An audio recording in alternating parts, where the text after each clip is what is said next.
câmera, se sentir à vontade, pode ligar. Perfeitamente. Então, iniciando a nossa gravação, né? Muito boa noite a todos. Eu sou o professor Franklin Aragão, professor do IFCE Campus Maracanaú, e hoje eu vim conversar um pouquinho aqui com vocês sobre educação ambiental, sobre alimentação sustentável, tá? A convite do time Enactus IFCE Maracanaú. Meus amigos, né, inicialmente eu queria falar aqui que os meus slides eles vão servir apenas de um roteiro para que a gente possa guiar a nossa conversa, tá? Então, é mais importante a nossa discussão do que eu seguir uma sequência de slides. Então, sintam-se inteiramente à vontade para ligar o microfone, para intervir. Nem sempre eu vou estar olhando para o chat, porque eu vou estar lá com os slides sendo projetados. Porém, vocês podem colocar aí no chat e algumas das meninas, ou a Jéssica, ou o próprio Elias vulgo Elvis, né, também pode falar aí pra gente. Não é isso, Elias? Ok? Alguém quer comentar alguma coisa antes da gente começar um pouquinho aí a falar? 73 pessoas presentes, muito bom número.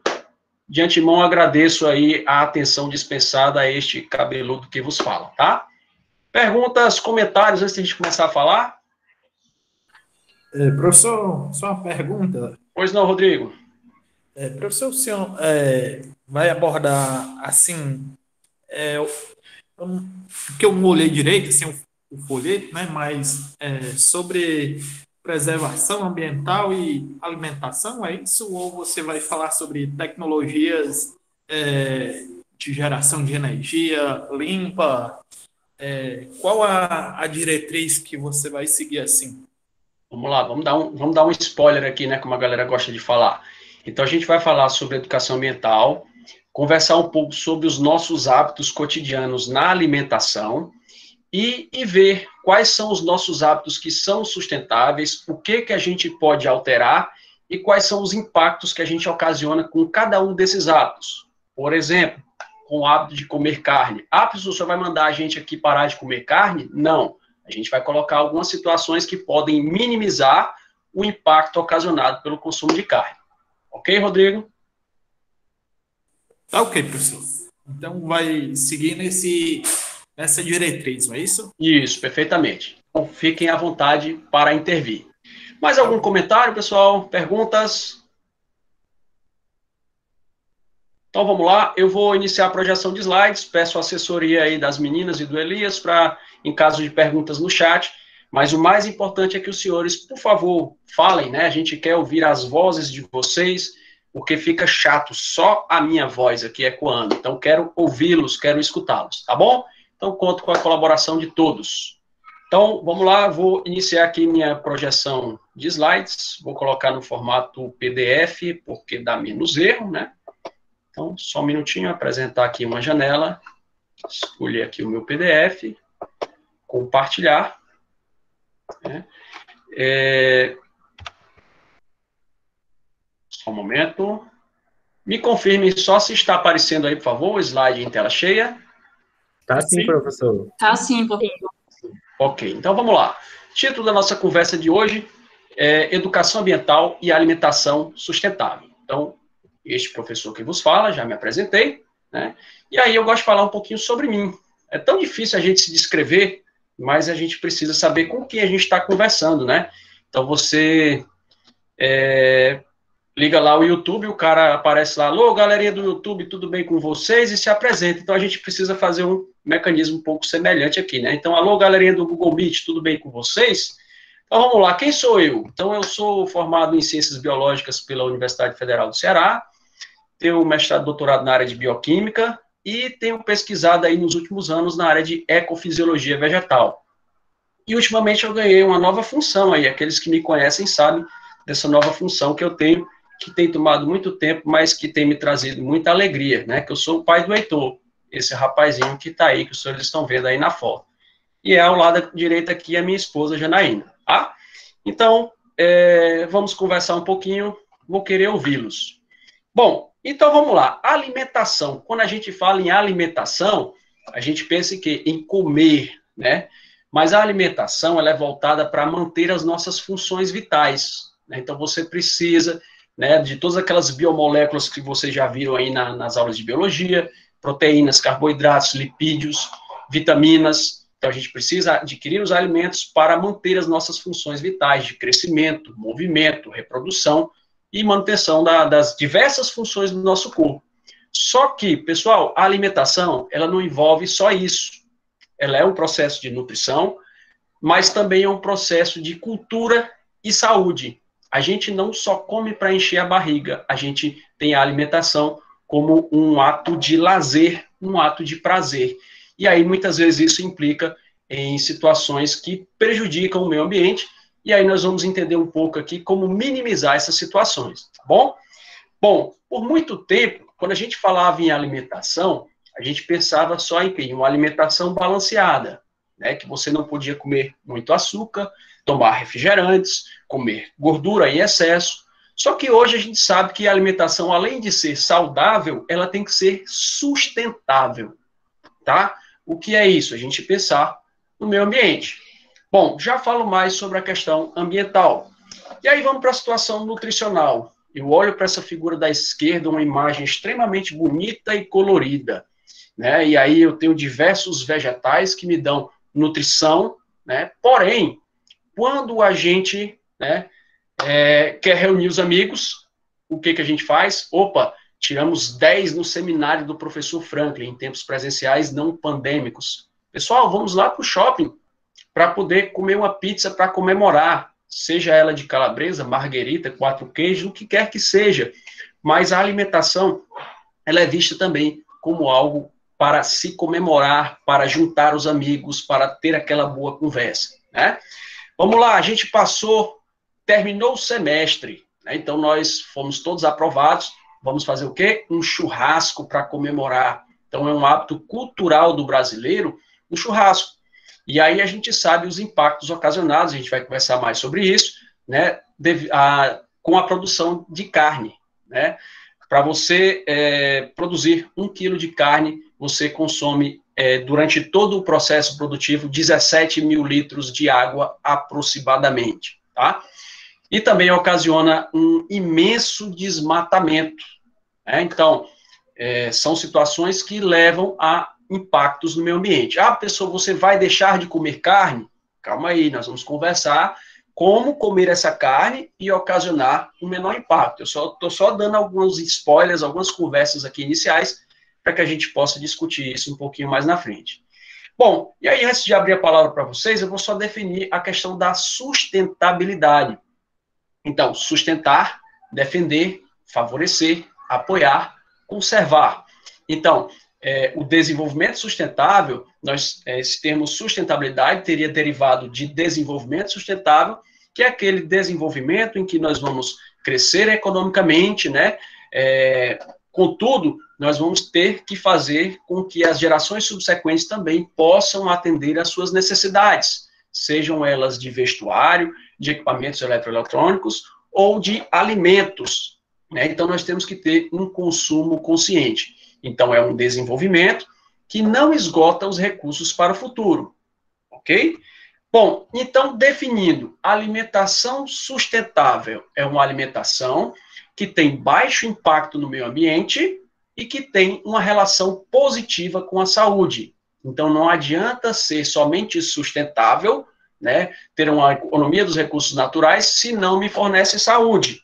E não adianta apenas me fornecer saúde, se não é um alimento sustentável, tá bom? Bom, antes de entrar com mais detalhes nessa pirâmide que é um pouco complexa, eu quero ouvi-los, tá bom? Deixa eu ir aqui para o Meet, né? 100 pessoas presentes, sejam todos muito bem-vindos, aqueles que adentraram agora. Então, perguntas, comentários até o momento, pessoal?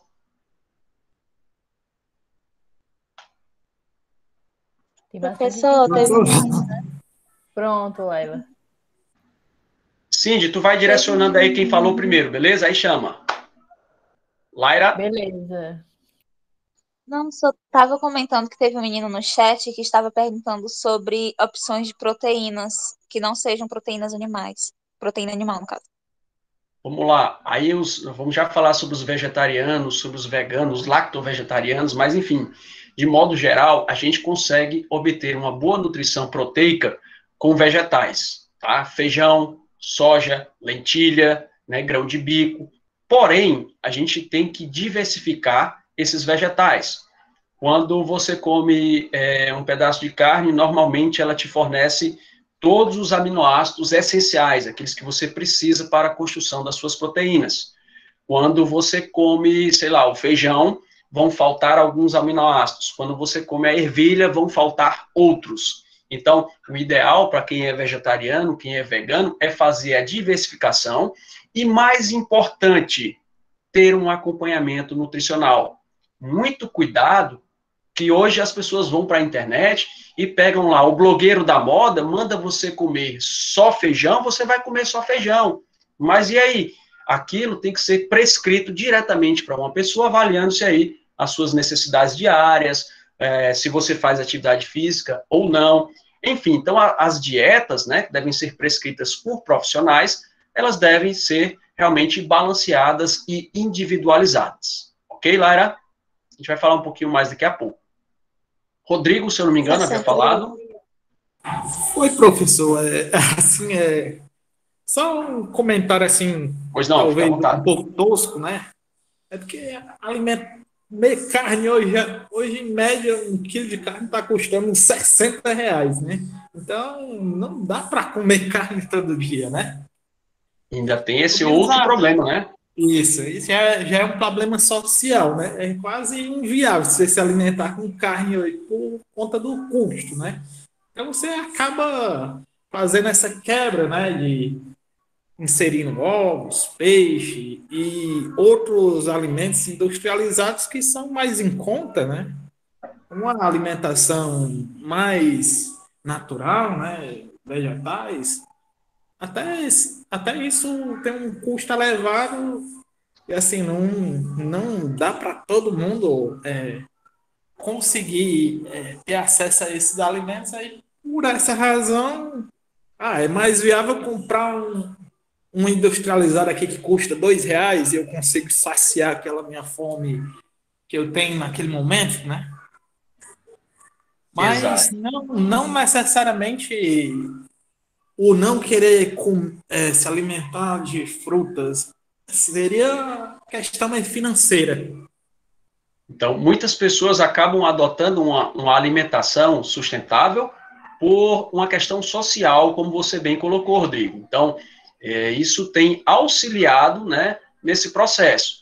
Porém, é o que eu vou falar, não adianta, eu vou já entrar em mais detalhes desse sistema de alimentação sustentável, que não adianta, eu só comer vegetais, mas se eu compro os vegetais lá do grande produtor que está trazendo esse material lá do Rio Grande do Sul e está liberando uma grande quantidade de CO2, de gases do efeito estufa durante esse processo. Mas, se eu estou comendo, sei lá, uma galinha caipira produzida pelo pequeno produtor, atendendo todas as condições sanitárias, talvez eu esteja sendo mais sustentável comendo aquela galinha caipira do que comendo aquele alimento vegetal que veio do grande produtor, do grande latifundiário que chegou lá do Rio Grande do Sul. Então, é isso que a gente vai conversar daqui a pouco. Então, as pessoas às vezes acreditam... Professor, você comentou essa parte aí, né? Agora eu me lembrei, né? Aqui próximo mesmo, na nossa região aqui, na região jaguaribana mesmo, no Limoeiro do Norte, né? Você tem plantações com altos índices de agrotóxicos, né? Exatamente. Aí você come pensando que tô bombando, comendo aqui minhas folhinas, e aquilo não é nada sustentável. Tá altamente contaminado e você ingere e nem sabe. Exatamente, né? Confiando no produto, né? Que você compra na prateleira do mercantil. O Brasil é líder em consumo de agrotóxicos, tá? E muitos deles são proibidos na União Europeia. Detalhe, eu estava inclusive lendo uma reportagem antes de vir para cá, para nosso encontro, que frutas exportadas para a União Europeia estavam levando justamente esses agrotóxicos permitidos aqui no Brasil para a União Europeia. Olha aí que contrassenso. Né? Então, sem contar na soja, a soja é disparadamente, né, que causa grande impacto ambiental, por ocasionar desmatamento para o seu processo produtivo, por utilizar defensivos agrícolas, leiam-se agrotóxicos, então ocasionam bastantes danos ao meio ambiente, tá? Mais algum comentário para a gente poder prosseguir, pessoal? A Joelma está com a mão levantada. Joelma, por favor.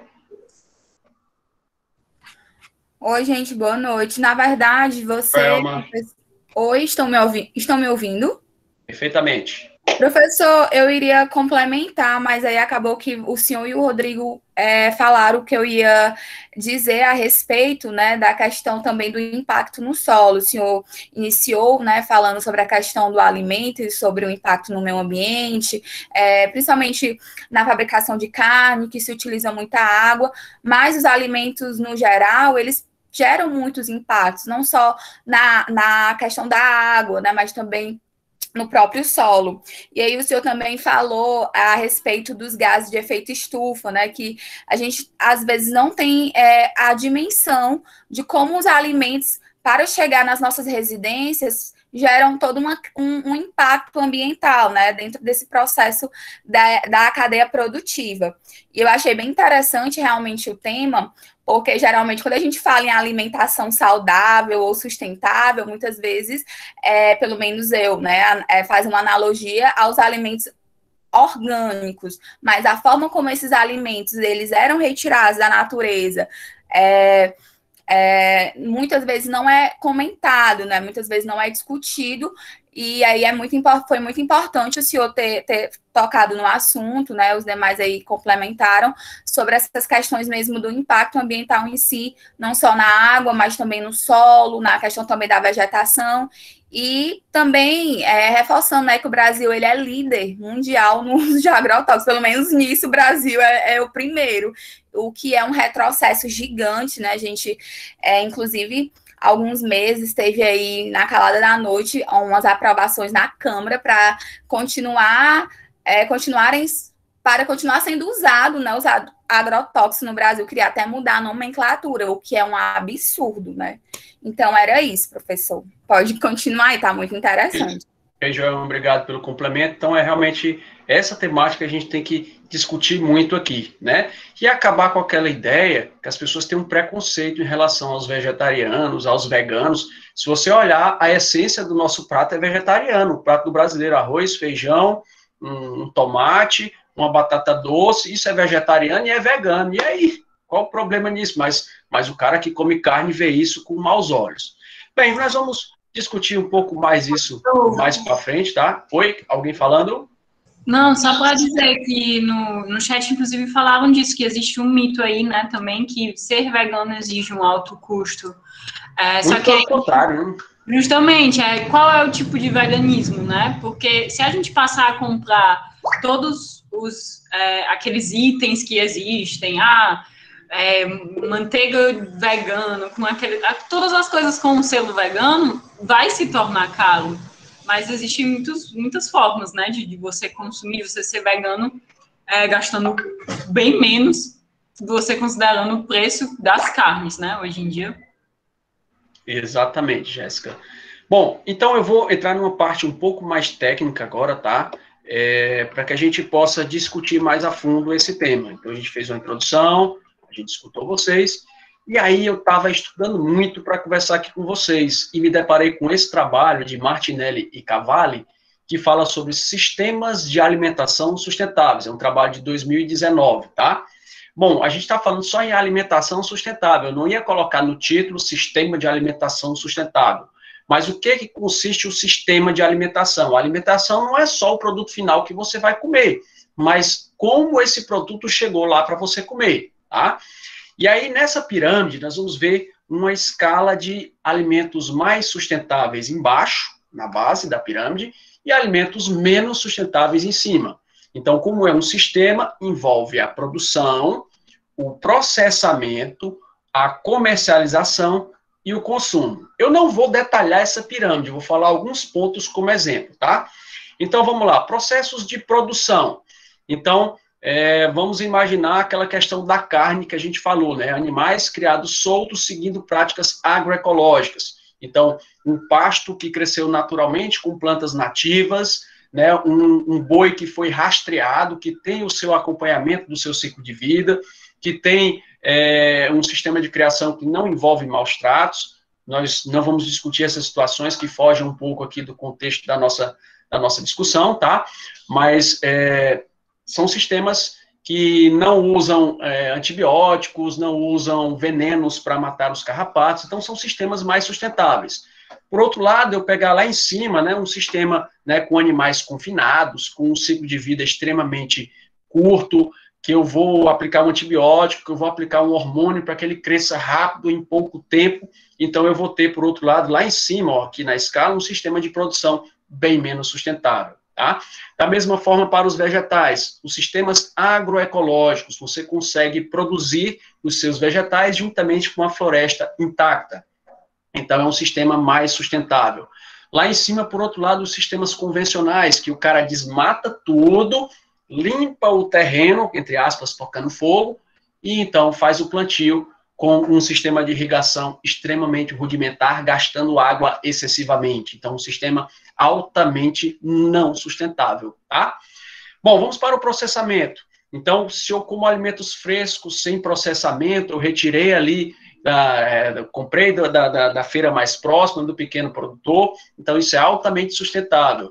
Se eu vou lá naquela loja de fast food lá, que tem um M que todo mundo conhece, e compro lá aquele sanduíche, ele passou por um processamento muito grande, recebeu muitos aditivos nesse processo, e foi perdendo nutrientes, foi levando a perdas no processo, e lá no final eu tenho um alimento altamente insustentável, tá? Que ocasiona muito impacto, tá bom?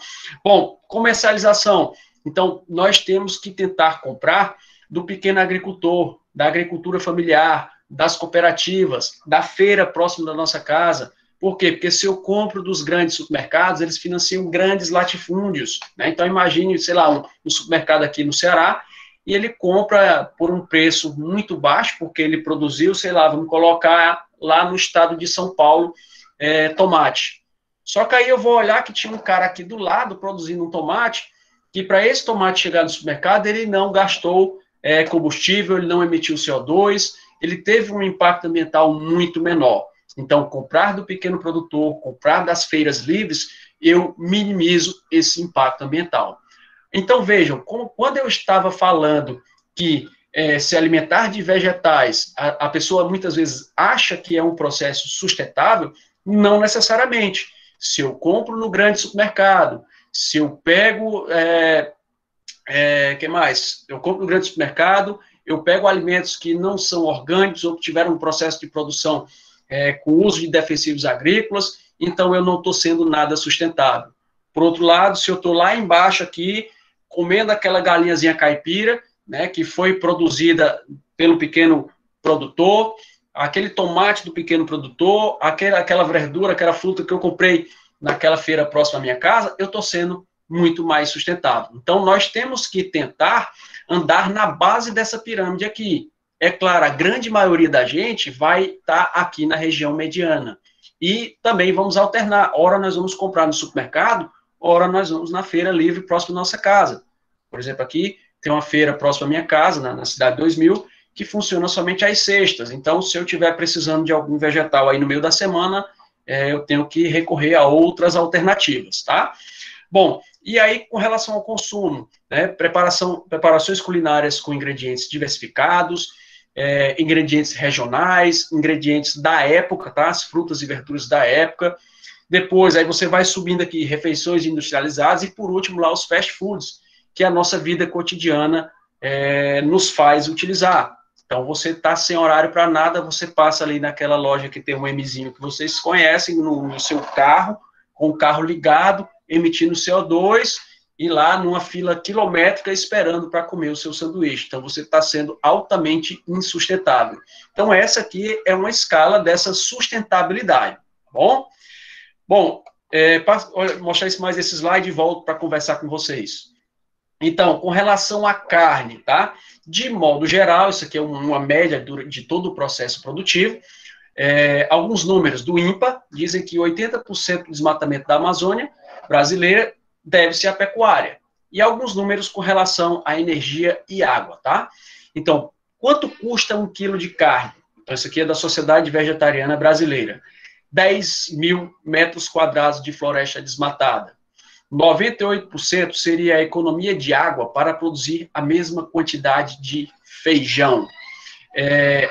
20 dias com uma lâmpada ligada de 100 watts seria o equivalente ao processo produtivo da carne. E 15 mil litros de água doce limpa. No começo da aula eu falei aqui, nossa conversa, 17 mil litros. Os números mais atuais dizem aí que são mais de 17 mil litros de água, tá? E 250 quilômetros percorridos por um carro é o equivalente à emissão de gases do efeito estufa durante o processo produtivo. Então, vejam, isso aqui é uma média de todo o processo produtivo brasileiro e mundial. Bom, deixa eu vê-los, ouvi-los. Perguntas, meus amigos, comentários? Tem bastante. Vamos ouvir outras vozes. Então, muita gente comentando aqui sobre a parte do mercado, né, que acaba modificando, falando que é vegano, mas não é. Tem muita gente falando sobre isso, né? Gerou uma discussão aqui sobre isso. Mas se alguém quiser falar, acho que tem muita gente que quer comentar alguma coisa aí, fique à vontade. Vamos lá, pessoal, usem os microfones aí, quero ouvi-los, quero vê-los. Quem quiser ligar a câmera, fica à vontade. Quem quiser usar o microfone, por favor. A gente ouvir novas pessoas aqui, tá bom? Laira? É porque tinha uma amiga minha me perguntando sobre a monocultura, questão da carne. Eu não entendi direito a pergunta dela, mas foi sobre monocultura. Eu queria saber o que a senhora acha. Boa noite, Fran. É porque assim, eu ouvi falar em redes sociais, eu queria saber se era verdade que o espaço que as pessoas fazem para monocultura, para alimentar esses animais, poderia servir para a gente. Eu queria que o senhor falasse um pouco sobre isso.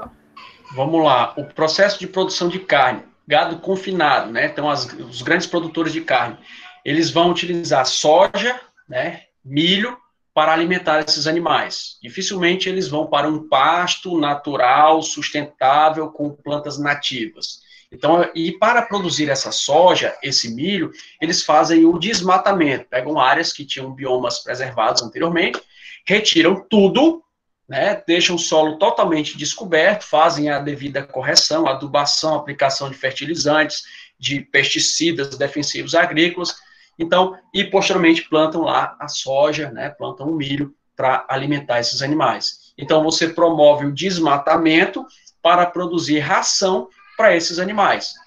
E você poderia ter, por exemplo, sistemas agroecológicos funcionando naquele ambiente. Você conseguiria produzir hortaliças, verduras, né, juntamente com a vegetação nativa ainda íntegra. Então, talvez seja esse aspecto aí, Kelly, né, que você esteja comentando. Ok? Ok, professor, isso mesmo. Perguntas, comentários? Então, vamos lá, bola para frente. Vou falar um pouco mais aqui dos sistemas. E aqui, de modo geral, aqui é um sistema mais tradicional, mas o que a gente deve comer em maior quantidade, que seria, digamos assim, mais sustentável numa dieta tradicional, mais cereais integrais, frutas, verduras, legumes, feijões. Agora, sempre lembrando aqui daquela pirâmide que a gente falou, onde adquirir esses vegetais e os seus mecanismos de processamento, de distribuição, porque não adianta eu simplesmente comer verdura se eu estou comprando no grande mercado de um grande produtor e que essa verdura veio lá do Rio Grande do Sul, emitindo gases do efeito estufa até chegar aqui. Bom? Consumos moderados, frango, peixe, ovos, leites, derivados, e consumos reduzidos aí a carnes processadas, então os embutidos, né, tipo presunto, salsicha, linguiças, são realmente bastante impactantes. Tubérculos, como a batata, então precisa de grande quantidade de água para ser produzido. Vou já mostrar aí um conceito que nós temos de água virtual, tá? Açúcar, gordura, sal e cereais refinados. Bom, aí me perguntaram no começo da aula, de modo geral, a dieta das pessoas, né, dos seres humanos, é uma dieta onívora. Então, nós comemos tanto vegetais quanto animais, tá?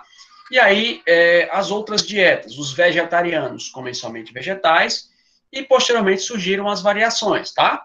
Então, existem pessoas, os ovo-lacto-vegetarianos, então eles não consomem carne. tá? Os lacto-vegetarianos, então eles não consomem carne e nem ovos. Os vegetarianos estritos, então não comem carne, ovos, leite e não consomem nada de origem animal na alimentação. E os veganos, além disso, eles não consomem nada de origem animal. Por exemplo, uma bolsa de couro, um sapato de couro, qualquer coisa que tenha origem animal, os veganos, portanto, não irão consumir. Bom, mas vejam que a diferença entre ser um vegetariano estrito e um vegano é uma diferença mínima.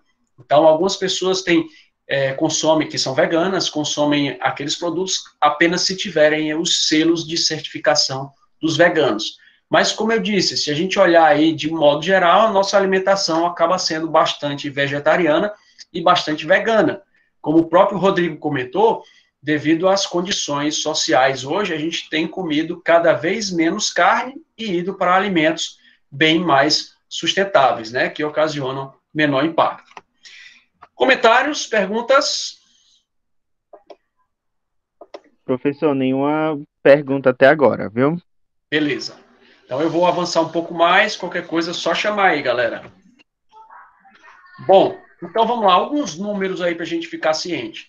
Então, até 2050, nós seremos mais de 9 bilhões de seres humanos. Então, nós vamos ter que aumentar a nossa produção de alimentos, em média, em 60%. Mas eu digo não só aumentar a produção de alimentos, mas ter uma produção, transformar esse modelo atual de produção de alimentos. Então, acho que foi a Kelly que falou das monoculturas. Eu não vou ter mais monoculturas, eu vou ter que ter um sistema agroecológico para que eu não precise mais derrubar grandes florestas e ainda assim consiga produzir alimentos. Eu tenho que ter um mecanismo de irrigação mais eficiente, porque a água de qualidade potável no planeta está em menor disponibilidade. Fazer o aproveitamento integral dos alimentos. Muitas vezes nós jogamos muitas coisas fora, nós temos muitas frutas e verduras que você pode aproveitar para fazer doces a partir de suas cascas, de estruturas que nós jogamos fora, mas que ainda tem um alto valor nutricional. Reduzir a... também. Oi, pode falar. Não, só complementando, compostagem também. Além disso, fazer a compostagem. Quando o senhor falou das cascas de vegetais. Isso. É a Joelma, né, que está falando? Isso. Perfeitamente, Joelma. Então, a compostagem é um processo que você vai pegar essas cascas, esses restos orgânicos, e você vai produzir fertilizantes. Tá? Então, você faz ainda um máximo aproveitamento desses vegetais. Bom, então vamos lá. Vamos para uma parte mais técnica novamente. Então, dos sistemas de produção. Então, existem sistemas insustentáveis acima e os sistemas sustentáveis abaixo, tá? Os sistemas sustentáveis, eles têm baixo desperdício de alimentos, energia e água. Os sistemas insustentáveis, um elevado desperdício de alimentos, energia e água. Então, vejam, quando eu falo sistemas, recordando, produção, processamento, comercialização e consumo. Vou dar alguns exemplos novamente, não vou destrinchar essa tabela toda. Então, sistemas sustentáveis, baseados na agroecologia, na agricultura familiar, ela é diversificada, tem os produtos orgânicos, aproveita os produtos sazonais ou daquela época, certo? E, por outro lado, os sistemas de produção convencionais vão ter aqueles sistemas de latifúndios, que promovem desmatamento, que promovem erosão do solo, que usam defensivos agrícolas ou agrotóxicos, tá? Bom, alimentos sustentáveis têm baixos processamentos, você normalmente vai consumi-los em natura, né, sem ocasionar muito desperdício durante esse processo.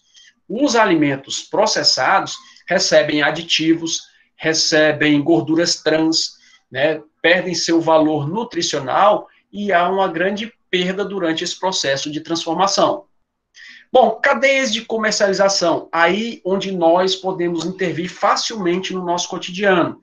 Procurar cadeias curtas. O pequeno produtor, aquele cara que tem um sítiozinho perto da minha casa e eu sei que ele produz alface, eu vou lá e compro um pezinho de alface dele, né? Ou eu planto o meu pezinho de alface na minha casa e quando eu quero comer eu arranco uma folhinha. Então, pessoal, como é que eu vou plantar alface em casa? num potinho de margarina, um potinho de manteiga, um Tupperware aí que sua mãe não usa mais, que furou, você vai conseguir na janela da sua casa plantar um alface, comprando uma sementinha aí em qualquer local, tá? Bom, tendo cadeias curtas, conhecendo o pequeno produtor, incentivando essa pequena cadeia. Então, eu vou evitar cadeias longas, como eu já disse no começo da nossa conversa, tá?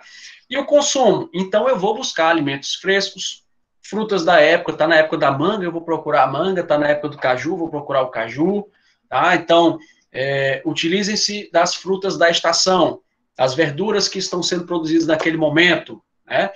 E aí, tendo consumo não sustentável, eu vou ter uma alimentação não diversificada, altamente processada, altamente cheia de aditivos, de corantes, de produtos químicos, para que esse alimento possa ter um elevado tempo de prateleira. Então, o que nós temos que tentar fazer no nosso cotidiano? Caminhar nesse sistema sustentável. Nem sempre a gente vai conseguir. Eu prego muito o meio termo, pessoal. Vai ter o dia que eu vou lá naquela lanchonete, que por sinal tem um aqui perto de casa, que tem um Mzinho aí, que vocês sabem qual é. Mas vai ter o outro dia que eu vou buscar o alimento do pequeno produtor. Eu acho que na vida a gente tem que ter um equilíbrio. Basicamente, essa é a minha filosofia de vida, né? Então, obviamente, a gente tem que respeitar todas as filosofias de vida, todos os modos, todos os sistemas de alimentação que os senhores buscam no cotidiano de vocês. Mas o ideal é que a gente consiga caminhar nessa zona aqui de baixo, tá? Bom, antes de passar para esse último ponto, 10 motivos para levar a sério a necessidade de uma alimentação sustentável, né? Deixa eu ver se estão todos vivos aqui no Meet, 101 pessoas presentes. Vamos lá? Coordenem aí a sequência aí, vocês que estão vendo o chat e quem levanta a mão, por favor. Matheus, o Matheus fez a pergunta. Isso, o Matheus fez a pergunta sobre a questão da pesca, né, desenfreada em alguns locais e como é que poderia fazer algumas espécies de peixe que somem e acho que no caso ele estava perguntando como é que poderia fazer com essa questão aí. Perfeitamente, excelente pergunta, tá, Matheus? Eu ia tocar nesse assunto mais na frente, mas vamos adiantar.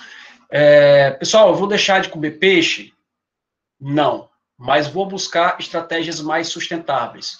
Quando eu compro do pequeno jangadeiro que acabou de chegar lá na beira-mar com aquele peixe fresco, eu estou evitando uma longa cadeia produtiva, tá? Sugiro que os senhores assistam ao documentário da Netflix, Sea Experience, né? Sea de Mar, tá? Então, ele fala muito sobre esse processo de pesca industrial. Então, eles colocam grandes redes e saem arrastando tudo que tem no mar.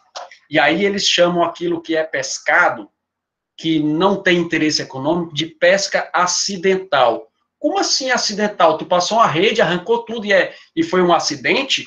Então, não é bem por aí. Então, se você gosta de peixe, quer continuar comendo peixe, busque alternativas como essa, compre do pequeno produtor. Então, no caso da tilápia, né, então está sendo bastante consumido, embora seja um animal exótico, mas você certamente tem aquele pequeno produtor que, obrigado pela correção, Cindy, que aquele pequeno produtor que produz tilápias ali na sua região. Você consegue ir na beira-mar e comprar daquele pequeno produtor no mercado dos peixes, que o peixe acabou de chegar ali, ou mesmo daquele jangadeiro que está ali. Então, quando eu compro no supermercado aquele alimento altamente processado, se você olhar lá o rótulo, tem muitos peixes que são exportados de outros países para cá, são importados de outros países para cá. Então, eles chegam aqui, eu já me deparei com rótulos de peixes oriundos da China, então vejo que nós estamos comendo até peixe vindo da China.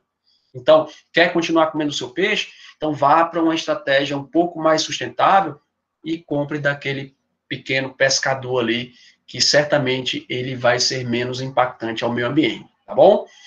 Perguntas, comentários? Teve a da Fernanda, logo em seguida, né? A Fernanda... Pode ir falando aí, Cindy, por favor, porque é difícil eu acompanhar aqui o chat. Perfeito, ela disse. Eu vi que o ato de tirar a lã de ovelhas é até bom para a própria saúde do animal, porque atrapalha a visão delas e vários outros fatores. Nesse caso, seria errado consumir a lã também? Aí vai depender da forma como essa ovelha está sendo criada, tá? Então, a questão da sustentabilidade envolve também se ela está sendo criada de modo confinado, se ela está sendo alimentada com soja, com milho, com ração, ou se é aquela ovelha que está num sistema em que ela consegue pastar, que ela está se alimentando de uma planta nativa da região, que ela está ocasionando menor impacto, tá? Então, depende do processo produtivo. O fato é que nós precisamos também de material, de algodão, de lã, para produzir os nossos vestuários, tá? Então, não existe atividade humana sem ocasionar impacto. Quem já foi meu aluno já deve ter ouvido falar muito isso, né? Eu estou careca de falar isso aqui para vocês. Então, não existe atividade humana sem impacto. O que a gente tem que fazer é minimizar os nossos impactos. E aí a gente está falando aqui algumas estratégias no decorrer dessa nossa conversa, tá bom?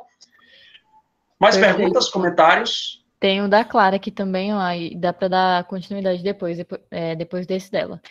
A questão do uso de radioatividade na agricultura para melhorar ou adiantar legumes e frutos, os danos é equivalente ao agrotóxico ou causa menos impacto? Vamos lá. A questão da radioatividade, ela pode ocasionar mutações, né, alterações no DNA de todos os seres vivos, tá? E aí essas mutações a gente não consegue direcionar se isso vai ser benéfico ou maléfico. Então, é possível que essa planta, por uma mutação, possa produzir uma toxina. Não sei. Tá? Então, vai depender, a gente não consegue direcionar o processo de mutação. Então, isso pode acontecer. Com relação aos agrotóxicos, nós já temos conhecimentos diversos que são extremamente danosos, e além disso, além dos seus danos, tem a questão da má utilização, da incorreta utilização. Então, meu amigo Rodrigo tocou no começo da nossa aula aqui sobre limoeiros, sobre russas. Lá existe um perímetro irrigado, que as pessoas produzem muitas frutas, verduras, legumes, e fazem uso de defensivo agrícola, de agrotóxico. E aí esse uso, sem a utilização de equipamentos de proteção individual, sem respeitar o receituário agronômico. Então, o agrônomo solicita lá que ele coloque 1 ml a cada 10 litros de água. Aí o cara, muitas vezes, é analfabeto, ou ele pensa assim, não, vou botar logo 5 ml para cada 10 litros, que aí eu vou matar logo tudo. Vai matar logo tudo, inclusive as pessoas, né? Contaminar os corpos hídricos da região. Então, existem, se você pesquisar no Google aí, limoeiro, russas, agrotóxicos, você vai ver aí uma infinidade de casos de intoxicação. Além disso, o cara pega a embalagem que deveria ser retornável, né, devolvida de aonde foi comprada, né, para fazer a logística reversa, e já foram detectados casos que o cara pegou e colocou água e botou dentro da geladeira da sua casa. Então, vejam, nós temos muitos problemas, e isso que eu estou falando da utilização da garrafa, do agrotóxico, aí, do recipiente, para colocar água gelada na geladeira, água para gelar na geladeira, isso vai também da ausência de educação das pessoas, da ausência de educação ambiental. Então, aqui nós estamos conversando sobre educação ambiental. Então, a educação ambiental ela tem que estar no nosso cotidiano, tem que estar nas nossas famílias, na nossa escola. Então, é algo que a gente vem pregando há muito tempo sobre isso, tá bom? Cindy?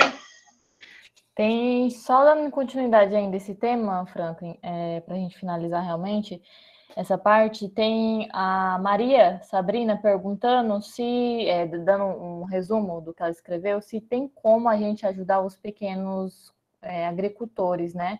Visto que a gente vê que alguns não têm condições de realmente cuidar dos animais, e ela queria saber se tem como a gente fazer essa fiscalização sem prejudicar o sustento dessas pessoas. Vamos lá. Os pequenos produtores, realmente, eles não conseguem produzir em larga escala. Hoje, existem muitos grupos, né, que eles atuam fazendo assim, juntando as pequenas produções e organizando isso em feiras. Vou dar um exemplo, eu não estou ganhando nada com isso, não conheço a pessoa, não conheço o grupo, mas se você botar aí no Instagram, Muda Meu Mundo, tá? É uma empresa que faz isso também. Então, ele faz uma ligação entre os diversos pequenos produtores e o mercado consumidor. Então, quando você consome de uma empresa como essa, que fez essa logística juntando vários pequenos produtores, você está ajudando o pequeno produtor. Quando você se desloca da sua casa e sabe que ali o cara é um pequeno produtor e tem aquele produto e você vai lá e compra, você também está está ajudando o pequeno produtor. Então, hoje, uma situação mais profissional é buscar empresas que fazem essa ligação entre o produtor e o mercado consumidor. E aí eu dei um exemplo para vocês, tá bom? Cindy? Perfeito, Frank. Pode continuar, viu? Pronto, a Cindy já colocou, inclusive, no chat aí para vocês seguirem aí o Muda Meu Mundo, tá? Eu não estou ganhando nada com isso, apenas eu acho a ideia interessantíssima. Bom, vou novamente aqui para falar nos slides e a gente vai trocando essa ideia, tá? Sintam-se inteiramente à vontade para intervir. Bom, aí eu peguei esse material aqui, chamado 10 motivos para levar a sério a necessidade de uma alimentação sustentável. Bom, vamos lá. Motivo número 1. Nós já estamos falando desde o começo da nossa conversa que o processo de produção de alimentos tradicional, que envolve os grandes latifúndios, a criação intensiva de gado, ela promove o processo de desmatamento, avanço sobre áreas naturais, e aí a gente vai tendo perda de biodiversidade, diminuição do abastecimento dos aquíferos, então a longo prazo teremos também problemas com abastecimento de água. Então, quando eu consumo produtos mais sustentáveis, dentro daquela base da pirâmide que nós falamos, nós estamos promovendo a conservação e proteção dos recursos naturais. Ponto número 2, eficiência na utilização dos recursos. Então, os grandes latifúndios, o cara arranca tudo do solo e vai plantar lá soja e milho em grandes proporções. Vai utilizar um sistema de irrigação com um pivô jogando água para todo lado lá. Enquanto que o pequeno produtor, ele vai ter uma economia máxima da sua água. Ele vai bombear a sua água com uma bombinha manual, vai levar lá no balde, vai colocar somente aquilo que é necessário. Então, vão ter sistemas mais eficientes. Vamos falar daqui a pouco sobre os desperdícios, mas quem já foi à Ceasa, que inclusive é em Maracanaú, você se depara diariamente com vários alimentos jogados no chão, desperdiçados. Então, eu tenho que buscar o pequeno produtor, porque quando eu vou ao grande produtor, esse mecanismo de levar o alimento até o local de venda, até a Ceasa, até o grande supermercado, isso também ocasiona uma grande perda no processo, tá bom? Número 3, aí é o que a gente já vinha discutindo, a alimentação sustentável é de baixo carbono, baixa liberação de carbono. Aí eu coloquei essas 3 imagens aqui. Então, à direita aqui, um saco de batatas, de cebolas, num grande caminhão, que certamente veio de uma grande fazenda localizada lá na região sudeste, sul do país. Então, imagine que para isso ser entregue aqui em Fortaleza, envolveu uma grande cadeia, esse caminhão aqui consumiu diesel, emitiu CO2, gastou a borracha dos pneus, que para ser produzida também emitiu CO2, as peças desse caminhão, então eu tenho todo um processo que está emitindo CO2 e contribuindo para o aumento da temperatura do planeta. Aqui à esquerda, eu tenho um pequeno produtor que botou as frutas lá no seu carrinho e foi para a feira. Então, a emissão de CO2 aí vai ser bem menor. Então, a logística, a cadeia curta, ela minimiza a liberação de gases do efeito estufa. Bom, e aqui no meio, essa vaca liberando gás metano. Então, o processo digestório dos animais ruminantes, como a vaca, naturalmente libera metano. Então, por mais que eu tenha um processo mais sustentável, uma vaca sendo criada de modo solto, mais sustentável, a carne sustentável hoje chamada, ainda assim ocorre liberação de gás metano. Isso também é danoso para o meio ambiente. E qual é o problema do metano? Para os senhores terem uma ideia, o metano, ele consegue reter calor na superfície da Terra 25 vezes mais do que o CO2. Tá? Felizmente, o metano, ele é liberado em menores quantidades do que o CO2. Então, vejam o problema aí de consumir carne em excesso, principalmente aquela carne que não obedece os principais processos mais sustentáveis de produção, tá? Agora, lembrando, mesmo aquela carne mais sustentável, digamos assim, ainda assim vai ocasionar a liberação de metano. Ah, pessoa, e como é que eu vou minimizar isso aí? Ah, essa vaca aí está na pandemia, né? Ela está usando uma máscara. Como assim uma vaca de máscara? Então, mais uma coisa curiosa, estava olhando o Instagram hoje e eu sigo o Globo Rural, e apareceu aí essa vaca de máscara. E aí eu fui olhar o que era isso. Fiz o print, mandei inclusive para minha amiga Cindy, para poder ter a imagem e colocar aqui para os senhores. Isso aqui é um projeto, tá, de uma multinacional, não vamos citar os nomes aí, mas que essa máscara, ela conseguiria reter 53% do metano que essa vaca libera através do arroto durante o seu processo digestório. Tá? Então, vejam, 53% do metano que ela vai liberar por cima é retido, né, por essa máscara, é transformado em CO2 e água, que é menos danoso para o meio ambiente. Claro, ainda vai ter metano saindo pela região traseira, tá? Não resolveu o problema, porém, minimizou o problema. Então, veja, eu estou sempre colocando aqui algumas estratégias, alguns estudos, que vêm a minimizar o impacto ocasionado pelo processo produtivo. Mas os impactos, eles nunca vão zerar, nós nunca vamos conseguir zerar os impactos ambientais. Bom, estamos no quarto ali ainda. Perguntas, comentários? Tudo certo por aqui. Que é assim, professor? Boa, Rodrigo. Que é assim, professor? A engenharia, né?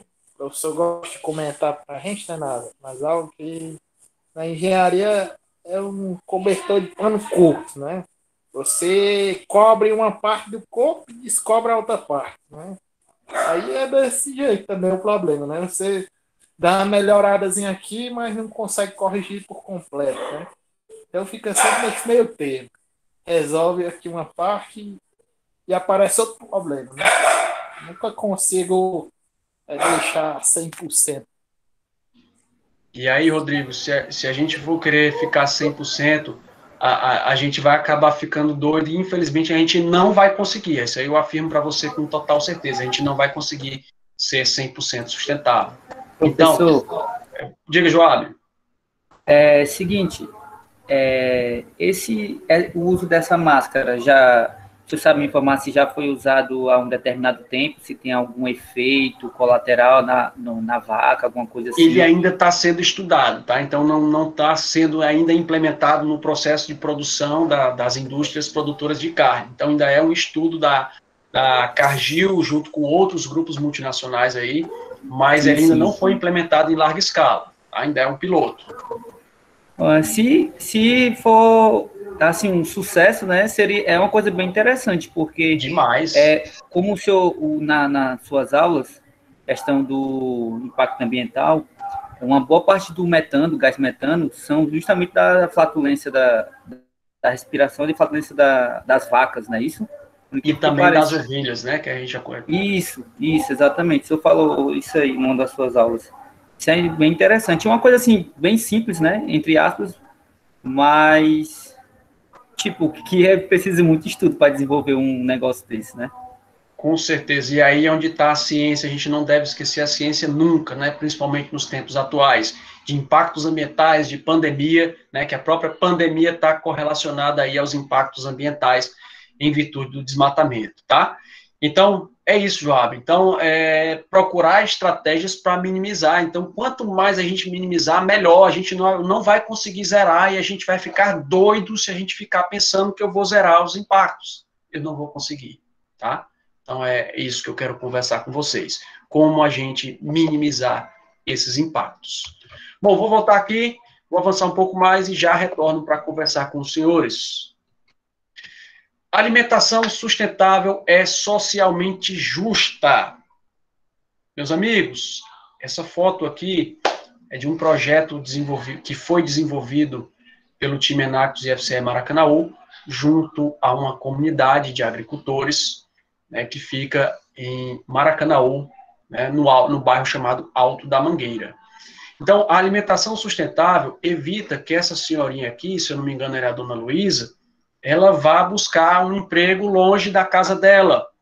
Ela consiga, pelo menos, buscar o alimento para a sua família no seu quintal. E o excedente da produção ela possa vender juntamente com os demais colegas que estão trabalhando com ela. Então, para os senhores terem uma ideia de números, 45% da produção brasileira dos pequenos agricultores é feita por mulheres. Então, você dá poder às comunidades com baixa renda, e você dá poder à mulher, que é algo que nós precisamos hoje em dia, para que essa senhora aqui não dependa do marido dela e buscar o sustento fora de casa. Ela tem minimamente um sustento aqui no seu quintal. Temos outras imagens, então não me lembro do nome dessa senhora, mas também, veja, elas estavam lá produzindo, levando parte dessa produção para as suas residências, e o excedente elas vendiam no carrinho juntamente com o senhor Sucata, que alguns aqui de vocês devem conhecer. Então, ele saía no carrinho dele lá para vender o seu excedente de produção. Tá? Então, a agricultura sustentável, quando eu alimento esse processo, eu evito, inclusive, o processo de marginalidade, fazer com que essas pessoas migrem para as grandes cidades e fiquem em condições degradantes. Então, nós temos que alimentar esse sistema aí. Tá? Bom, o uso sustentável da água. Lá vem o senhor falar da Enactus de novo, mas estou falando de modo geral. Então, esse projeto aí também lá, tá? No projeto Suzagre, em Maracanaú, no Alto da Mangueira. Isso aqui é uma bomba, pessoal, manual, construída com um aro de bicicleta velho, um cordão, não dá para ver muito bem aqui, e pequenas tirinhas aqui, pedaços de borracha. Então, o cara girava a manivela, enchia lá o seu poço e levava essa água, né, para irrigar a plantação, que estava, essa plantação que elas estavam aqui, nessa foto anterior, tá a mais ou menos uns 200 metros dessa cacimba, tá? Então, vejam, não está emitindo CO2 para absorver, para tirar essa água, tá? Então, não está usando um motor, não está utilizando energia elétrica, está utilizando a energia do braço, tá? Emitindo menos CO2. Então, nós temos que ter um uso mais sustentável da água. Nós estamos numa região semiárida em que nós temos escassez de água, então nós temos que ter estratégias que minimizem o uso da água. Eu tenho que ter uma máxima produção utilizando pouca água. Diferentemente dos grandes latifúndios, que usam grandes territórios e irrigam de modo totalmente ineficiente e com grandes quantidades de água. Então, um processo que nós devemos evitar, tá? Bom, e aí, com água, eu já dei um spoiler no começo da nossa conversa sobre a água que você não vê. Então, o processo de produção de carne, nós falamos, 17 mil litros e 100. Tá? Então, para você produzir 1 quilo de carne, então, desde o pasto, o desmatamento, a produção da ração, a água que a vaca tomou, enfim, eles fazem uma média e colocam isso em 17 mil litros e 100. Aí, vamos lá, por que eu coloquei que os tubérculos, né, como a batata, também consomem grande quantidade de água? Cadê? Tinha a batata aqui? Não, me enganei, desculpa. O arroz, 2.500 litros. A manteiga, 18 mil litros. Eu fiquei assustado quando eu vi esses números para a manteiga, tá? Estão aqui os dados aqui desse site Planeta Sustentável, e a fonte é a Sabesp, um órgão de São Paulo, tá? E a carne de frango. Então, vejam, quando eu consumo frango, eu ocasiono um menor impacto em relação ao consumo de carne bovina, o consumo de carne vermelha. Apenas 3.700 litros de água. 1 quilo de queijo, 5.280. Produção de 1 litro de leite, 712,5 litros de água. Então, 1 quilo de banana, 499 litros de água. Então, os senhores sabiam desse conceito? A água virtual, a água que você não vê, a gente está exportando água para os outros países quando a gente exporta, por exemplo, banana, exporta frutas e verduras. Ok? Bom, deixa eu ver se estão todos aqui vivos, sobrevivendo aqui. Professor, perguntas, Joab?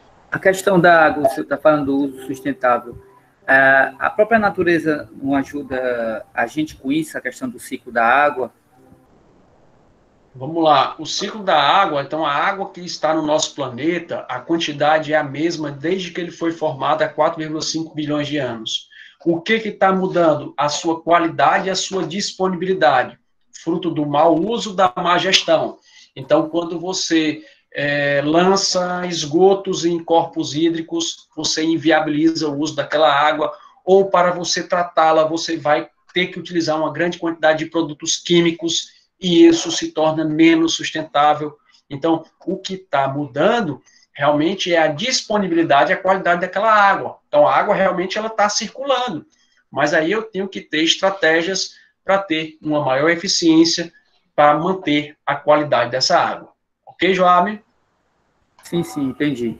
Cada vez mais torna menos água potável, é isso? Exatamente. Tá? Então, a qualidade, a disponibilidade dessa água. Bom, deixa eu avançar um pouco mais aqui. Professor, Pois não, pode falar. eu tô vendo ali a batata ali, ó, menorzinho, ó, 132 litros de água. Olha aí. Então, vamos consumir batata, né, que realmente ocasiona um menor impacto aqui. Batata é porque realmente a imagem, eu tentei buscar uma imagem de melhor qualidade, mas ela não estava muito boa. Então, batata, 132,5 litros de água, tá? Bom, obrigado, Zeke. Então, redução nas perdas e desperdício. Então, os processos, os sistemas de alimentação sustentáveis, eles reduzem isso. Então, vejam, semelhantemente àquele caminhão que nós colocamos lá, aquele caminhão veio lá da região sul-sudeste do país, ele promoveu uma grande compactação dessas caixas, aí quando você tira, está tudo esmagado. Quem é que vai na Ceasa, vai no mercado, vai na feira e vai comprar uma laranja totalmente amassada? Ninguém. Eu, particularmente, acho que as pessoas não comprariam. Então, isso vai gerar desperdício. Quem já foi à Ceasa já deve ter visto a grande quantidade de alimentos que é jogada fora, porque durante o processo de transporte, esses alimentos são amassados e ninguém mais vai comprar. Então, levar isso para outros locais se torna mais caro. Embora hoje existam projetos, que inclusive dentro da Ceasa, Joelma, se puder me ajudar aí também, por favor, que fazem realmente a coleta desses materiais que ainda se encontram com qualidade suficiente nutricional e microbiológica para serem distribuídas, por exemplo, para a merenda escolar, para pessoas de baixa renda. Então, existem alguns projetos que hoje fazem isso, mas ainda assim vai ocasionar desperdício. Joelma? Sim, exatamente. O senhor falou. Inclusive, tem um ex-aluno do IFCE, que é o Oscar, que ele atualmente está trabalhando lá na Ceasa, e aí a gente até conversou sobre criar, né, um projeto para fazer o recolhimento desses alimentos, porque muitas vezes o alimento ele está em boa qualidade, mas pelo fato de estar uma parte amassada ou caído no chão, simplesmente é desperdiçado, né? Então, assim, é realmente uma problemática ambiental e levando em consideração, né, professor, principalmente em tempos de pandemia, a questão da fome chega até a ser, assim, algo insustentável. É realmente muito triste quando você entra ali na Ceasa, que você vê uma grande quantidade de alimentos, né, de legumes e de frutas que são desperdiçados e que poderiam ser levados para pessoas em vulnerabilidade social. Infelizmente, essa arrecadação, esse projeto, se eu não me engano, a Secretaria de Assistência Social tem essa participação, é muito pouco, ainda é muito pequeno, levando em consideração a grande quantidade de alimentos que são desperdiçados. Exatamente, Velma. Então, já é o início, felizmente já foi dado o pontapé inicial, tá? Então, a primeira coisa é recolher aquilo que ainda tem qualidade, massa. E o segundo ponto, que eu até sugiro à Prefeitura de Maracanaú, é recolher esse material para fazer compostagem, para produzir fertilizante, né, para de repente ser distribuído para o pequeno agricultor. Então, você faz uma cadeia que evita o desperdício. Né? Então, é perfeitamente aplicável, tá? Fica aí a sugestão, tá bom? Professor, um ótimo exemplo disso é o projeto Mesa Brasil, né? Que no próprio Maracanaú tem as suas aplicações, eles possuem uma parceria com o Ceasa, que é uma parceria muito bacana aí para levar comida para outras regiões, não só de Maracanaú, mas também para Fortaleza, que é super bem beneficiado com o projeto Mesa Brasil. E eles basicamente pegam aqueles alimentos que até então são descartados, mas que ainda estão em ótimas qualidades e destinam ali para outras pessoas que estão em real necessidade. E pequenos projetos como esses são realmente muito importantes. Ultimamente, a gente vem se atentando à questão do alimento. Por quê? Porque, infelizmente, nessa pandemia se agravou a questão da fome e também por a gente estar nesse período de alerta, as pessoas estão começando a se conscientizar mais sobre a questão da poluição, sobre a questão ambiental em si, do desperdício de alimentos. Então, projetos sociais, projetos aí que a própria rede Enactus, ela favorece, né, são de fato muito importantes por envolver a questão ambiental e por ligar a essa questão social. Obrigado. Excelente, Jefferson. Então, você citou um caso de sucesso aí também, é o projeto Mesa Brasil, né, que faz essa logística aí, né? Pessoal, com relação à compostagem, depois eu posso até colocar aqui uma sugestão de artigo. Nós, inclusive lá do Laboratório de Fisiologia Vegetal do IFCE, já fizemos um trabalho na Ceasa de Maracanaú em que nós recolhemos materiais do chão e produzimos um fertilizante, que foi de excelente qualidade, tá? Então, isso foi uma escala laboratorial. Então, demora um pouquinho para se fazer, mas é perfeitamente possível e viável, né? E tivemos sucesso nesse processo. E aí, pessoal, uma cena que me chocou, ao mesmo tempo que eu estava com os meus estudantes do laboratório recolhendo materiais que a gente colocava para levar para fazer fertilizante, fazer compostagem, ao lado havia pessoas coletando esse material para levar para as suas residências, para comer. Né? E aí, quando vem projetos que fazem esse link, né, de evitar que aquele cara esteja ali coletando, né, mas que possa levar para aquele cara e fazer a triagem, o processo realmente é mais interessante, é mais correto, e vai chegar com a qualidade nutricional muito maior. Inclusive, até alguns alunos que estão aqui assistindo, a Raíssa participou do projeto, né, trabalhou lá conosco. Me desculpe se eu esquecer de algum nome aqui, que eu não estou conseguindo ver todos os nomes da lista, tá bom? Então, vamos lá. Pois não, Cindy? Eu tive que trocar de fone aqui, que não estava dando para falar. Ainda sobre o Mesa Brasil, que o Jefferson falou, inclusive, eles disponibilizam para as cooperativas que a gente trabalha, para as associações de catadores, os locais que a Mesa Brasil, pelo menos aqui em Fortaleza, eles distribuem, né? E aí, ainda sobre isso, sobre essa questão da redução de desperdício, a Bianca falou uma coisa muito interessante, que é sobre o uso do plástico que a gente vê nos mercantis, né? Que a galera tá com essa onda agora de realmente pegar as frutas, sei lá, uma banana que a própria mãe natureza já fez, ela bem empacotadinha, Você bonitinho. tá dando um spoiler aí, viu? Vou já falar disso. É? Ah, perfeito, então. Vamos deixar mais pra frente, viu, Bianca? Beleza. Então, vamos lá. Tô só te interrompendo, porque realmente eu vou falar disso e a gente discute no momento apropriado, perfeito. Beleza? A gente volta a te chamar. Podemos prosseguir? Mais algum comentário? Até agora tudo tranquilo. Pode prosseguir. Então, vamos lá. Bom, então, evitar o desperdício. Ponto 7º aí, o que a Cindy estava falando. Então, imagine os senhores, né? Aqui é o de menos, mas eu já vi no supermercado o cara ter uma banana descascada, embalada num isoporzinho como esse, com papel filme por cima. Meus amigos, isso aqui vai estragar muito rapidamente. O desperdício vai ser muito grande. A melhor embalagem que tem é aquela da natureza, a própria estrutura externa, que você pode descascar e isso vai ter uma vida útil muito maior. Então, nós temos que reduzir o uso de embalagens, tá? Comentários? Cindy? Professor, isso aí é a cara do mercado dos Estados Unidos. Tem um comentário, professor. Pode falar. Voltante. Porque recentemente, você tocou aí, né? É muito mesmo, é muita embalagem e tudo, né? Mas eu vi uma reportagem, né? Falando sobre a motricidade do corpo humano, né? Aí tem pessoas com deficiência, né? Que não conseguem, tem mal de Parkinson ou outra deficiência que não consegue realizar atividade sozinho, né? Tem que ter um auxílio. E aí ele citou essas embalagens, né? E ele conseguia pegar o alimento sozinho, conseguir se alimentar, tá entendendo? Aí já foi uma questão social também, né? É outra área, tá entendendo? Mas certo, Rodrigo. Agora, realmente são exceções. De modo geral, as pessoas que estão consumindo são aquelas que teriam a capacidade de pegar uma banana e descascar, né?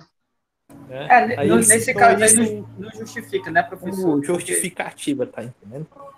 Porque Não a pessoa Gente, eu queria falar um adendo. fazer, né, suas atividades, ela se sente muito satisfeita, né, que não precisa ter um suporte, um auxílio. A questão dessa embalagem, ao meu ver, assim, não justifica. Por exemplo, as pessoas com mal de parto, geralmente, pessoas que têm essa doença, tem outras pessoas lá auxiliando ela, né? Então, provavelmente, com certeza, estaria morando com alguém, sei lá, uma neta, uma filha, que ajudaria ele a descascar uma banana ou qualquer outra fruta. Então, e querendo ou não, acredito que a parcela das pessoas que têm mal de Parkinson, por exemplo, é uma parcela muito ínfima em relação à grande massa da sociedade, né? Então, é como o senhor falou, enfatizar, tornar o menos degradável possível, não é isso? Então, você tem que pensar isso em uma ampla escala, entendeu? Isso aí é a cara do mercado lá nos Estados Unidos. Tudo eles gostam de embalar, tudo eles botam em conserva, é um negocinho, eu acho um absurdo isso aí. Gente, mas eu já vi um supermercado aqui próximo à minha casa, supermercado de rede grande, que tinha, tipo, uma prateleira enorme com essas bandejas. Eu achei um absurdo total. Já vi isso muito perto aqui. E eu acho muito exagero, sabe? Porque é muita produto estragado e tal. Ainda tem um outro detalhe, geralmente é aquele vegetal que estava amassado de um lado, que tinha uma podridão de um lado, o cara corta, joga fora aquela parte e processa, né, entre aspas, e coloca ali dentro daquela embalagem, tá?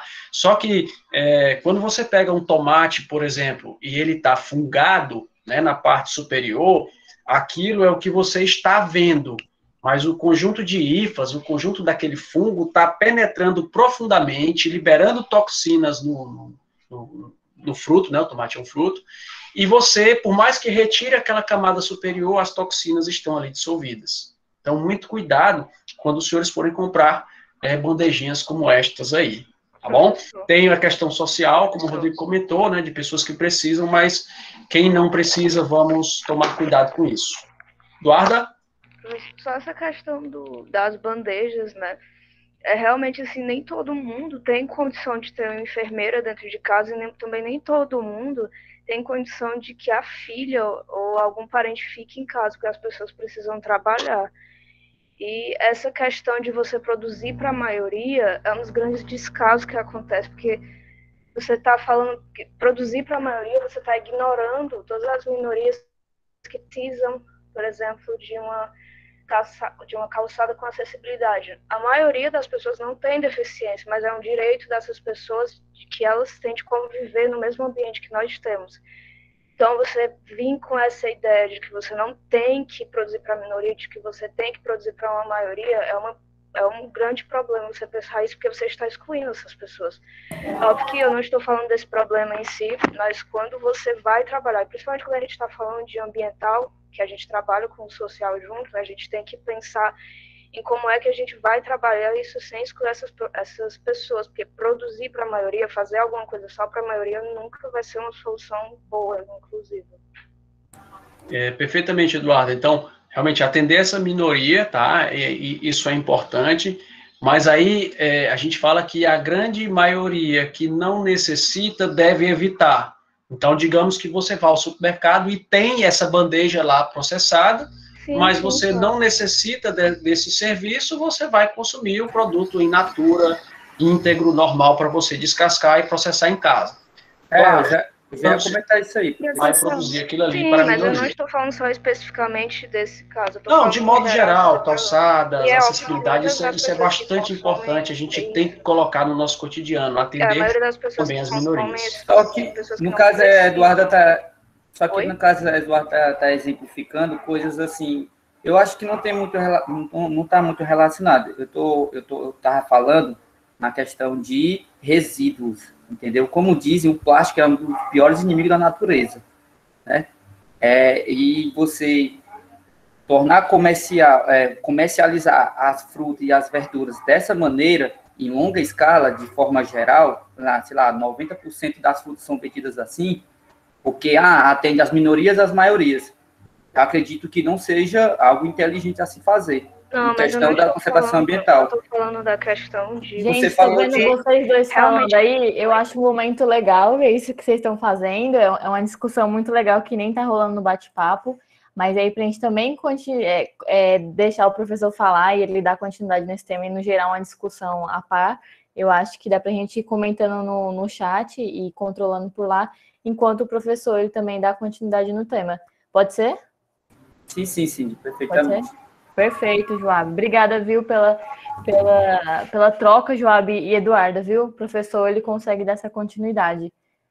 Tranquilo. Então, obrigado aí pelo Joab e a Eduarda pelos comentários. Eu acho que esse é o espaço realmente democrático, a gente tem que ouvir as diversas ideias, né?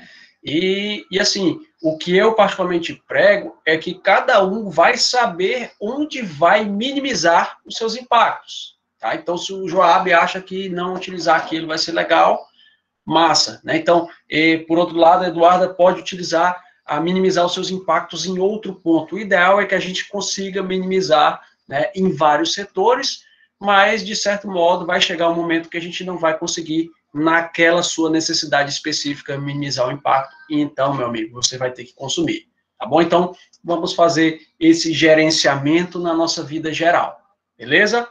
Bom, eu vou dar continuidade aqui e já a gente volta para novas discussões. Debates, quero ouvi-los, é muito bom ouvi-los. Bom, redução do uso de embalagem, já falamos, né? Ter hábitos alimentares saudáveis, né? E aí, a gente comentou aqui, ter uma dieta diversificada, com alimentos da época, com frutas da época. Se eu vou comer o peixe que está aqui nessa figura aqui, eu vou procurar o peixe lá daquele pequeno jangadeiro, daquele produtor, daquele mercado dos peixes lá na beira-mar. Vou evitar comprar aquele peixe que vem altamente processado, embalado, vindo lá da China, que quando vocês forem ao mercado, por favor, lembrem-se de mim e procurem no rótulo que vai ter, tá? Se eu vou comer o vegetal, eu vou tentar buscar daquele pequeno produtor, daquela feira que tem perto da minha casa. Então, ter hábitos alimentares mais saudáveis, né? Então, lá vou eu falar daquela empresa de novo aqui, o MC, vocês sabem qual é, né? Ter hábitos alimentares saudáveis, né? Então, você vai lá, você quer diabetes ou se deliciar, né? Ter, digamos assim, um lado afetivo da alimentação. Eu não estou mandando aqui, nem sugerindo, claro, mando ninguém, mas sugerindo que ninguém deixe de comer lá naquele local, não, pessoal. Vai ter um dia que você vai passar lá e vai dizer assim, eu estou com vontade de comer, hoje eu vou lá e como eu, na minha vida, às vezes faço, mas eu não torno isso um hábito. Eu tenho que ter o meio termo nas minhas ações. Vai ter o dia que eu vou lá e vou comer, mas, de modo geral, nos meus 7 dias da semana, eu vou ter que ser regrado, né? Então, primeiro, uma questão de saúde, que eu já vinha falando anteriormente, que antigamente a gente pensava na alimentação só na saúde. E hoje, não só a saúde, nós falamos aqui que são os sistemas de produção de alimentos insustentáveis, que são, os alimentos são altamente processados, ocasionando grandes perdas até chegar lá ao mercado consumidor, ok? Então, vamos tentar ter hábitos alimentares mais saudáveis. Voltamos à discussão dos agrotóxicos, que hoje são suavizados com o termo defensivos agrícolas. Olha aí, queriam até mudar a legislação. Então, você pega aí o alimento que nós comemos, completamente impregnado por agrotóxicos. Já citamos aí o exemplo do perímetro irrigado lá de Limoeiro de Russas, principalmente pelo mau uso. Aí tu vê o cara, né, altamente equipado para jogar um produto aqui, né, na verdura que você vai comer. É claro, nós também não podemos, né, ser somente aqueles caras utópicos. Os defensivos agrícolas, eles vieram para aumentar a produtividade agrícola, só que nós temos vários problemas relacionados a isso. Temos a questão da má utilização, da incorreta utilização, de não respeitar o tempo entre a aplicação e o consumo. Então, nós temos vários problemas. Eu não estou dizendo que a gente vai deixar de comer alimentos com agrotóxicos, não. Isso é muito difícil a gente controlar. Até porque você vai na prateleira do supermercado comprar um produto orgânico, que custa muito mais caro, mas ele está na prateleira que anteriormente havia um produto com agrotóxico. Então, ele vai ser contaminado. Então, não é tão simples assim eu consumir um produto orgânico se eu estou comprando no mesmo local que tem produtos com agrotóxicos, tá? Então, é toda uma educação ambiental que a gente tem que fazer, existe uma educação ambiental apropriada para falar só sobre defensivos agrícolas, sobre agrotóxicos, sobre aplicação, sobre EPI, sobre intervalo de aplicação, então isso é um mundo, né? Então, alguns da Enactus aqui mais antigos, inclusive, fizeram um curso sobre isso, tá? Então, minimizar a utilização, tentar não utilizar alimentos com agrotóxicos. Mas, mãe, eu não gosto de legumes. Tá bom, meu filho? Chega eles pro lado e come pelo menos o agrotóxicozinho que o governo liberou. Então, o Brasil é líder em utilização de agrotóxicos no mundo, tá?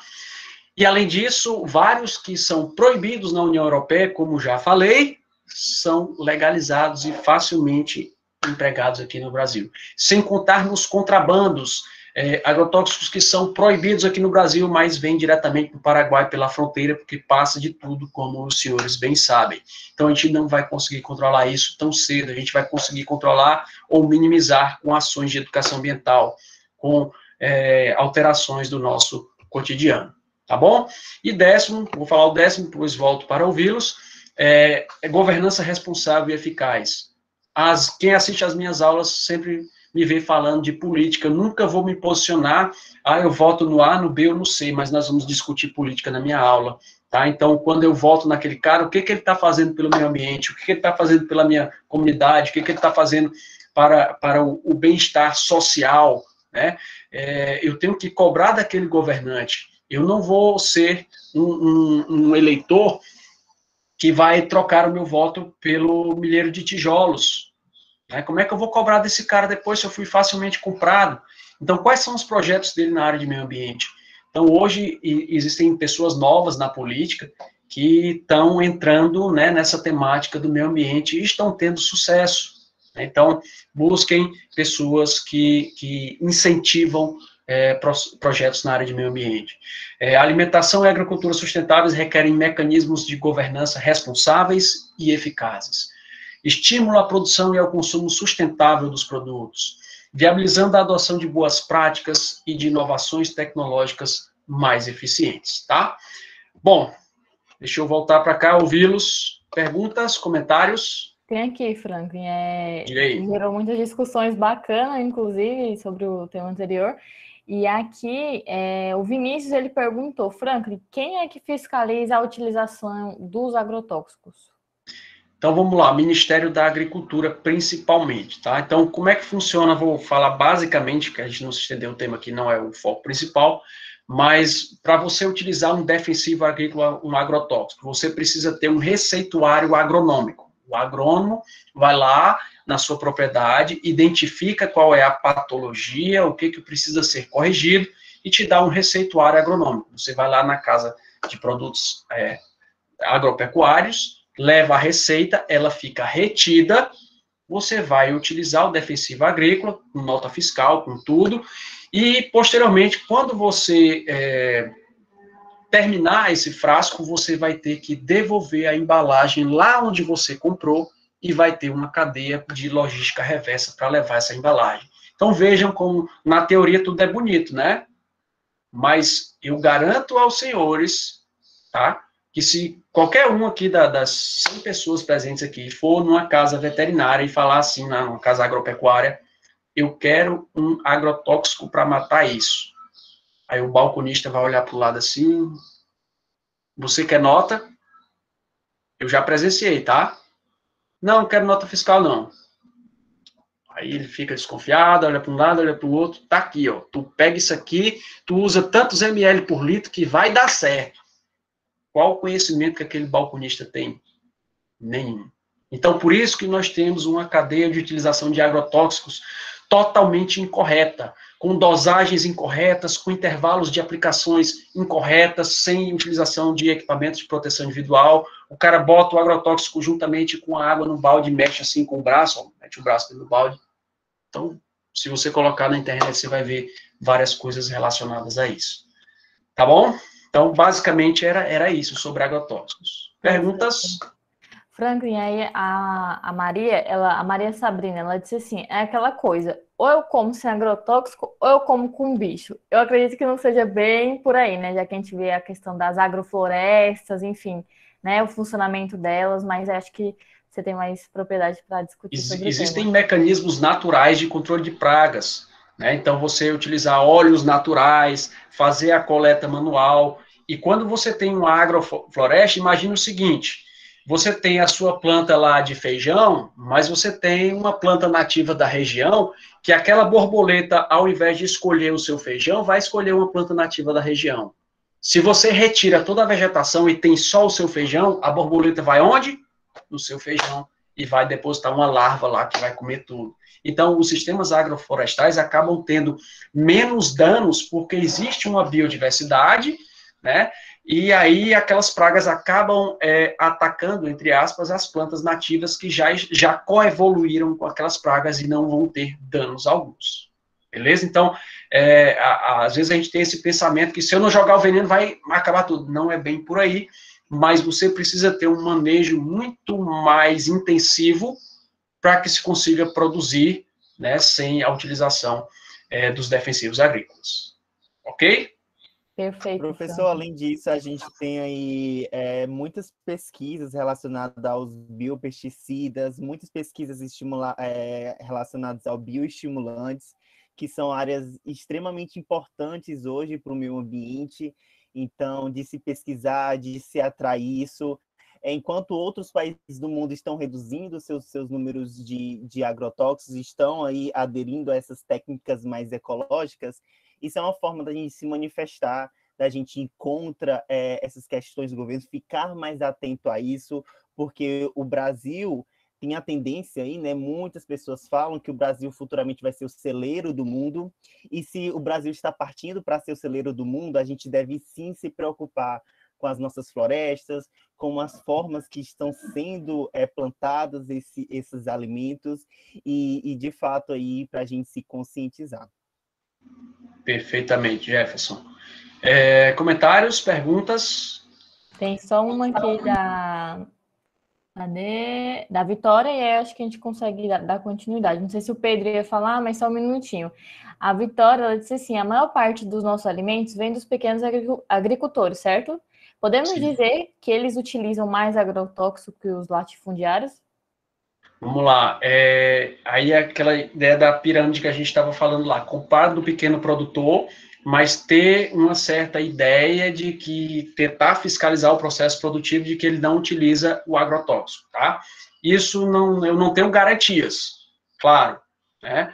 Então, o pequeno produtor também vai ter o pequeno produtor utilizando agrotóxico, né? Então, é muito complicado, pessoal, eu escolher, né, aquele alimento que vai ser totalmente livre de agrotóxicos, principalmente em se tratando do nosso país, que nós não temos uma fiscalização eficiente. Nós temos a melhor legislação do mundo, a melhor legislação ambiental do mundo, mas nós não temos equipes de fiscalização.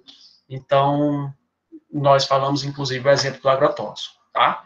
Então, infelizmente, eu posso dizer para você que eu não tenho garantias que o pequeno produtor não vai utilizar defensivo agrícola ou agrotóxico.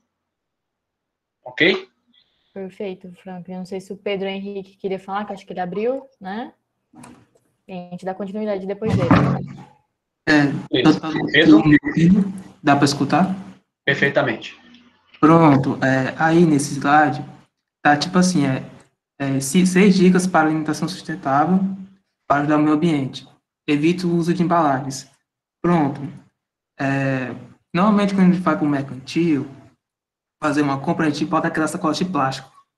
Aí, uma forma para você reduzir o uso das sacolas é as ecobags. Pronto, aqui mesmo no mercantil que a gente faz as compras, a gente acabou adotando essas ecobags e reduziu muito a quantidade de plástico que a gente trazia dos mercantil. Aí aos poucos, sabe, e ajudou bastante, porque antigamente, quando a gente fazia as compras, tinha muito plástico, com as sacolas. Verdade, Pedro. Então, realmente, a gente tem que fazer uso dessas ecobags, né, tentar não trazer os plásticos, né, para nossa casa, minimizar isso. Então, inclusive, você vai nos grandes supermercados hoje, principalmente os atacadistas, eles não te dão a sacola, eles te vendem. E aí isso acaba sendo um incentivo para que você não pegue as sacolas. E, infelizmente, o brasileiro ele só tem educação ambiental quando mexe no bolso. Então, certamente, quando você vai a esses atacadistas, você consome minimamente as sacolas ou não consome. Né? Então, um pouco aí da educação ambiental que ainda está a desejar no nosso cotidiano. Ok? Bom, podemos avançar aqui, depois a gente retorna um pouquinho. Pode avançar. Professor. Opa, pois não. Só um comentário. Porque eu acho que a minha pergunta ia acabar passando batido. O senhor citou 10 exemplos, questão da sustentabilidade, né? E questão a redução de emissão de CO2. Eu acho que o senhor não citou algum exemplo, assim, importante isso também? Todas as formas que nós colocamos aqui, quando a gente tem processos, sistemas de alimentação sustentáveis, eles minimizam a utilização do CO2. Quando eu compro do pequeno produtor, quando eu não utilizo a sacola plástica, todos esses sistemas minimizam a utilização do CO2. Sim, verdade. Está implícito, então. Está embutido. Eu não falei diretamente, mas certo. Toda a cadeia produtiva sustentável, eu tenho uma menor liberação de CO2. Bom, então vamos lá, eu vou avançar um pouquinho aqui. Estamos já na reta final, tá? Aguentem mais um pouquinho aí, por favor. E depois a gente vai fazer um debate, né? Ouvi-los mais a fundo. Bom, vou passar mais rapidamente agora. 6 dicas de alimentação sustentável para ajudar o meio ambiente. Tá? As sacolas, nós já comentamos aí, meu amigo Pedro colocou. Aí o exemplo da banana lá que a gente falou, né? Então, tomar cuidado aí, né? Com a questão das embalagens, que pode evitar, evita, que não pode, não evita. E é isso. Bom, mudar os seus hábitos de cozinhar. Então, reaproveitar a água usada para cozimento dos vegetais, que tem diversos nutrientes que ficam ali retidos, para fazer outras receitas, como feijão, macarrão e até mesmo sobremesas, bolo, gelatina, pudim. Então, eu cozinhei a batata, eu posso reaproveitar aquela água, né, para fazer o arroz, sei lá, então, fazer o feijão. Então, promover uma melhor utilização dos recursos na cozinha. Ter uma horta. A pessoa não tem espaço em casa, você tem uma janela que recebe minimamente uma incidência solar. Então, só eu na minha casa como alface, eu planto um pezinho de alface ali, e aí quando eu quero comer, eu pego a tesourinha, corto somente aquela folha de alface. Então, é uma estratégia com garrafa PET, com barbante, né, numa parede, numa janela. Então, eu tenho, né, uma estratégia extremamente simples, tá? Você vai comprar, por exemplo, um pezinho de manjericão. Tu vai no supermercado, um manjericão, um pezinho custa R$3, R$4. Você planta um manjericão em casa, você tira ali uma folhinha, tira outra, altamente saboroso, cheiroso, dá aroma e sabor aos alimentos, ok? Bom, aproveite 100% dos seus alimentos. Aí você colocar na internet, você vai encontrar N receitas aí. Uma delas eu coloquei aí, ó, bolo de casca de abacaxi. Não somente para fazer as receitas, como também, como a Joelma colocou no começo da nossa conversa, para fazer compostagem. Então, se você colocar na internet, tem um mundo de metodologias para você fazer uma composteira em casa e utilizar o fertilizante para as suas plantas, tá? 5, valorizar o consumo de produtos orgânicos. Os produtos orgânicos, já existem trabalhos científicos que dizem que eles promovem saúde, sabor, durabilidade e são menos danosos ao meio ambiente. Além disso, tem menos metais pesados, tá? São mais ricos em ácidos graxos poliinsaturados, que são benéficos ao coração. Então, não é somente uma questão ambiental, é uma questão também nutricional, tá? Então, nós temos que adotar essas estratégias no nosso cotidiano. Pessoa, mas o orgânico é muito caro. Concordo com você, tá? Então, quando possível, né, utilize os produtos orgânicos. Embora, não sei se os senhores sabem, só é orgânico quando tem uma certificação, um selo orgânico, tá? Então, muitas vezes o produto é vendido como orgânico, mas não tem uma certificação, então, certamente ele não vai ser orgânico, porque vai ser conduzido no mesmo caminhão, vendido no mesmo local, então acaba tendo uma contaminação cruzada. Adquira produtos regionais de cada estação. Então, já falei da manga, já falei do caju, né? Se tem outros exemplos aí que os senhores lembrarem, né? Quando eu utilizo essas frutas e verduras da estação, eu também estou ocasionando menor impacto. Isso iria estragar se a gente não consumisse. Iria liberar CO2, certo, Joab? Você que estava perguntando sobre o CO2. Então, quando eu consumo, eu evito a liberação de CO2. E aí, se você for perto da sua casa, você vai ter certeza que vai ter alguma feirinha perto. A Feira da Messejana, a Feira da Parangaba, a Feira da Praia do Futuro. A mais próxima que eu tenho na minha casa é a Feira da Cidade 2000, que ocorre às sextas-feiras. Então, confesso que eu tenho ido muito pouco, tenho que me policiar para frequentar um pouco mais as feiras, né?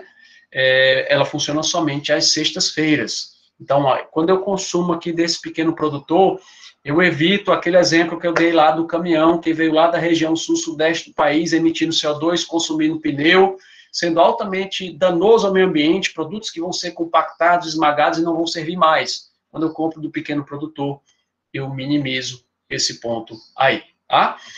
Bom, pessoal, então o senhor quer que a gente seja vegetariano, onívoro, vegano? Meus amigos, nós temos uma capacidade de escolha. O que eu quero que os senhores escolham é minimizar os impactos, quaisquer que sejam as suas escolhas. Se você vai ser carnívoro, procure a origem da carne que você está consumindo. Se é um boi rastreado, né, se ele teve um processo de produção que não ocasionou maus tratos ou minimizou os maus tratos, que foi criado solto, né, que não utilizou hormônios. Então, a gente tem que tentar acompanhar isso. Nem sempre é fácil. Você vai na correria no supermercado, pô, professor, você quer que eu leia o rótulo da carne? Educação ambiental, a gente tem que começar a se policiar em relação a isso, tá? E aí, uma discussão aqui sobre isso, entre ser vegetariano, vegano ou onívoro. Uma dieta onívora, baseada em produtos orgânicos, pode ter menor impacto ambiental que uma dieta vegetariana composta por alimentos produzidos com elevado uso de agrotóxicos. Ok? Existe o certo? Não. Então, nós vamos ter que, nas nossas escolhas, minimizar os impactos, tá? Concluindo, para daqui a pouco eu conversar com os senhores, os alimentos sustentáveis podem ser alternativas para garantir comida saudável e suficiente às pessoas. Uma política adequada para o setor público, empresas e consumidores que priorize os alimentos sustentáveis é uma forma de contribuir com a saúde da população e do planeta, diminuindo os altos índices de impactos ambientais negativos relacionados à agropecuária e à indústria alimentar. Bom, aqui tem alguns videozinhos, depois eu posso disponibilizar esses materiais para vocês. Então, aqui alguns vídeos comentando um pouco acerca da alimentação sustentável, desenhozinho animado, educação ambiental aplicável a todos os níveis e modalidades de ensino, tá? Alguns sites que nós visitamos sobre alimentação sustentável, dicas de alimentação sustentável, site da WWF, né, uma ONG com repercussão mundial, 10 motivos para levar a sério alimentos sustentáveis, e aquele artigo que eu coloquei para os senhores, tá bom?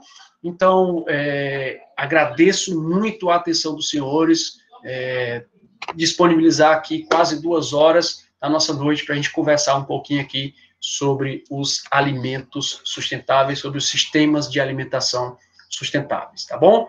E aí, passo a palavra para os senhores. Perguntas, comentários, quero ouvi-los. Vamos debater e aprender juntos? Deixa eu ir lá para o Google Meet. Perfeito, Frank. Meus amigos, perguntas. Já queria, já que é para fazer as perguntas aí, você falou da questão das feiras, eu acho que é muito essa questão cultural, né? Em São Paulo, lá a gente tem feira por metro quadrado, assim, é muito comum você ter feira, por exemplo, lá perto da minha casa, em São Paulo, onde os meus pais moram, tem 4 feiras que acontecem muito próximas, em dias diferentes, então você vê que realmente é bem diferente, e lá tem essa questão do sacolão também, que o pessoal chama, que é um local que realmente só vende verduras e legumes, né? Então, é muito disso. E outra contribuição que eu queria colocar aqui era sobre a questão da sacola plástica. Você falou uma coisa interessante, que realmente o brasileiro, e eu acho que na população mundial também, só funciona pegando ali no bolso mesmo. Em São Paulo, dentro da capital, as sacolas plásticas, elas são pagas, né? Você tem que pagar por cada sacolinha, ou seja, o paulistano, ele vai realmente, ele leva a sua sacola retornável porque ele não quer mais pagar por aquelas sacolas, porque a cada 10 centavos, se você for colocar 15 centavos, dependendo do local, chega no final do mês, tá falido, né? Verdade. Dependendo da quantidade de vezes que você for.